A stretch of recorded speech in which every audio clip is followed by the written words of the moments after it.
Canto 5. The Godheads of the Little Life. At the outset of this enigmatic world, which seems at once an enormous brute machine and a slow unmasking of the spirit in things, in this revolving chamber without walls, in which God sits impassive everywhere, as if unknown to himself and by us unseen, in a miracle of inconscient secrecy. Yet is all here his action and his will. In this whirl and sprawl through infinite vacancy, the spirit became matter and lay in the whirl, a body sleeping without sense or soul, a mass phenomenon of visible shapes supported by the silence of the void, appeared in the eternal consciousness and seemed an outward and insensible world. There was none there to see and none to feel, only the miraculous inconscient, a subtle wizard skilled, was at its task, inventing ways for magical results, managing creation's marvelous device, marking mechanically dumb wisdom's points, using the unthought inevitable idea. It did the works of God's intelligence, or wrought the will of some supreme unknown. Still consciousness was hidden in nature's womb. Unfelt was the bliss whose rapture dreamed the worlds. Being was an inert substance driven by force. At first was only an etheric space.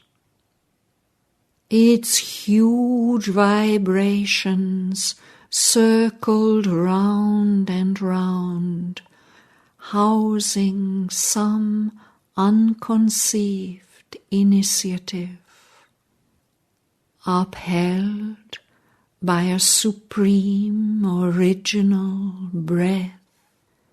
Expansion and contraction's mystic act created touch and friction in the void. Into abstract emptiness brought clash and clasp. Parent of an expanding universe, in a matrix of disintegrating force, by spending it conserved an endless sum. On the hearth of space it kindled a viewless fire that scattering worlds as one might scatter seeds, whirled out the luminous order of the stars.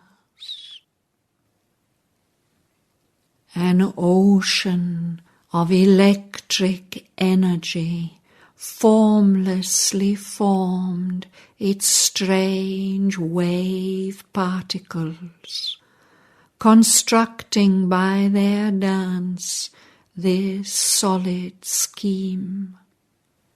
Its mightiness in the atom shut to rest. Masses were forged or feigned, and visible shapes.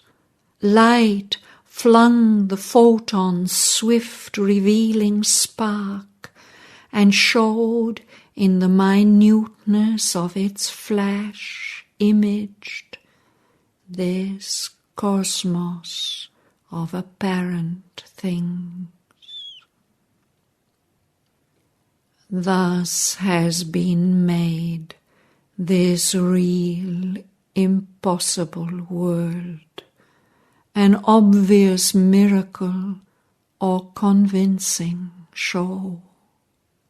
Or so it seems to man's audacious mind, who seats his thought as the arbiter of truth, his personal vision as impersonal fact, as witnesses of an objective world, his erring sense and his instrument's artifice.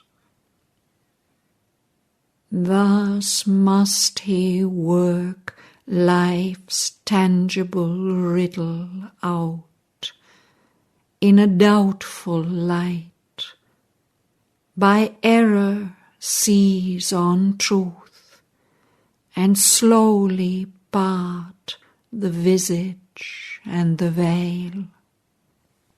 Or else, forlorn of faith in mind and sense, his knowledge a bright body of ignorance, he sees in all things strangely fashioned here the unwelcome jest of a deceiving force, a parable of Maya and her might.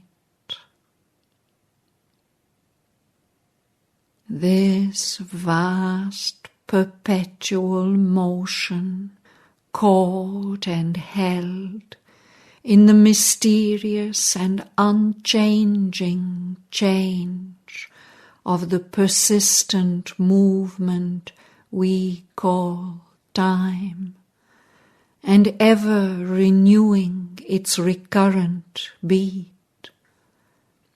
These mobile rounds that stereotype a flux, these static objects in the cosmic dance that are but energies self-repeating whirls, prolonged by the spirit of the brooding void, awaited life and sense and waking mind. A little the dreamer changed his pose of stone. But when the inconscient's scrupulous work was done, and chance coerced by fixed immutable laws, a scene was set for nature's conscious play. Then stirred the spirit's mute, immobile sleep. The force concealed broke dumbly, slowly out. A dream of living woke in matter's heart. A will to live moved the inconscient's dust. A freak of living startled vacant time, ephemeral in a blank eternity, infinitesimal in a dead infinite. A subtler breath quickened dead matter's forms. The world's set rhythm changed to a conscious cry. A serpent power twinned the insensible force. Islands of living dotted lifeless space, and germs of living formed in formless air. A life was born that followed matter's law, ignorant of the motives of its steps, ever inconstant, yet forever the same. It repeated the paradox that gave it birth. Its restless and unstable stabilities recurred incessantly in the flow of time, and purposeful movements in unthinking forms betrayed the heavings of an imprisoned will. Waking and sleep lay locked in mutual arms. Helpless and indistinct came pleasure and pain, trembling with the first faint thrills of a world soul. A strength of life that could not cry or move, yet broke into beauty, signing some deep delight. An inarticulate sensibility, throbs of the heart of an unknowing world, ran through its somnolent torpor, and there stirred a vague, uncertain thrill, a wandering beat, a dim unclosing as of secret eyes. Infant self-feeling grew, and birth was born. Her Godhead woke, but lay with dreaming limbs. Her house refused to open its sealed doors. Insentient to our eyes that only see the form, the act, and not the imprisoned God. Life hid in her pulse occult of growth and power, a consciousness with mute, stifled beats of sense, a mind suppressed that knew not yet of thought, an inert spirit that could only be. At first she raised no voice, no motion dared. Charged with world power, instinct with living force, only she clung with her roots to the safe earth, thrilled dumbly to the shocks of ray and breeze, and put out tendril fingers of desire. The strength in her yearning for sun and light felt not the embrace that made her breathe and live. Absorbed, she dreamed content with beauty and hue. At last the charmed immensity looked forth, astir, vibrant, hungering, she groped for mind. Then slowly sense quivered and thought peered out. She forced the reluctant mould to grow aware. The magic was chiseled of a conscious form. Its tranced vibrations rhythmed a quick response, and luminous stirrings prompted brain and nerve.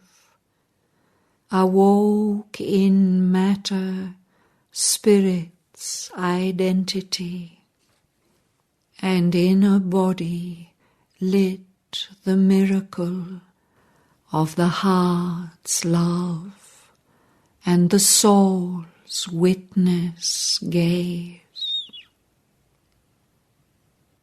Impelled by an unseen will, there could break out fragments of some vast impulse to become, and vivid glimpses of a secret self, and the doubtful seeds and force of shapes to be awoke from the inconscient swoon of things. An animal creation crept and ran and flew and called between the earth and sky, hunted by death, but hoping still to live, and glad to breathe, if only for a while. Then man was moulded from the original brute. A thinking mind had come to lift life's moods, the keen-edged tool of a nature mixed and vague, an intelligence half witness, half machine. This seeming driver of her wheel of works, missioned to motive and record her drift, and fix its law on her inconstant powers, this master spring of a delicate enginery, aspired to enlighten its user and refine, lifting to a vision of the indwelling power, the absorbed mechanic's crude initiative. He raised his eyes. Heaven light mirrored a face. amazed at the works wrought in her mystic sleep, she looked upon the world that she had made.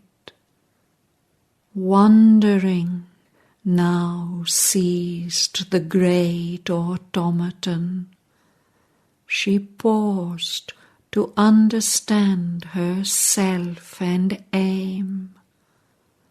Pondering, she learned to act by conscious rule. A visioned measure guided her rhythmic steps. Thought bordered her instincts with a frame of will, and lit with the idea her blinded urge. On her mass of impulses, her reflex acts, on the inconscience pushed or guided drift and mystery of unthinking, accurate steps, she stuck the specious image of a self, a living idol of disfigured spirit. On matter's acts she imposed a patterned law.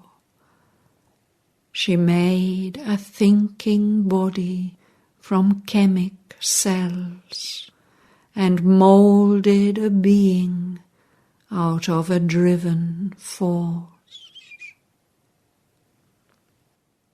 To be what she was not inflamed her hope. She turned her dream toward some high unknown. A breath was felt below of one supreme. An opening looked up to spheres above, and coloured shadows limned on mortal ground the passing figures of immortal things. A quick celestial flash could sometimes come. The illumined soul ray fell on heart and flesh, and touched with semblances of ideal light, the stuff of which our earthly dreams are made.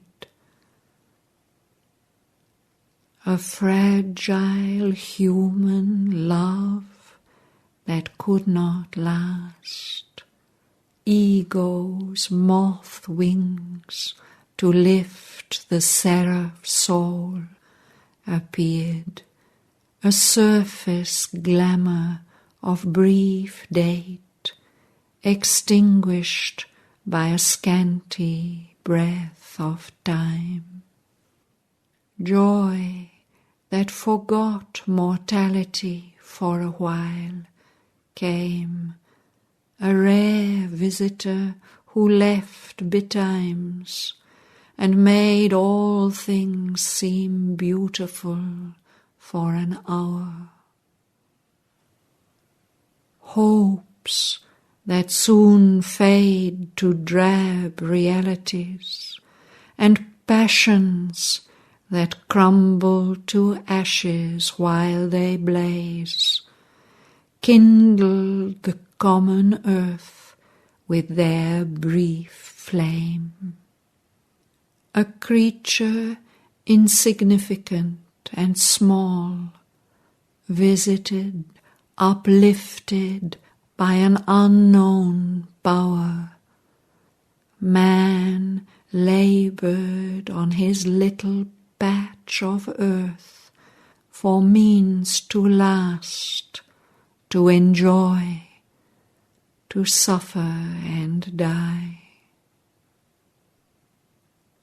Her spirit, that perished not with the body and breath, was there like a shadow of the unmanifest, and stood behind the little personal form, but claimed not yet this earthly embodiment. Assenting to nature's long, slow-moving toil, watching the works of his own ignorance, unknown, unfelt, the mighty witness lives, and nothing shows the glory that is here. A wisdom governing the mystic world, a silence listening to the cry of life. It sees the hurrying crowd of moments stream towards the still greatness of a distant hour.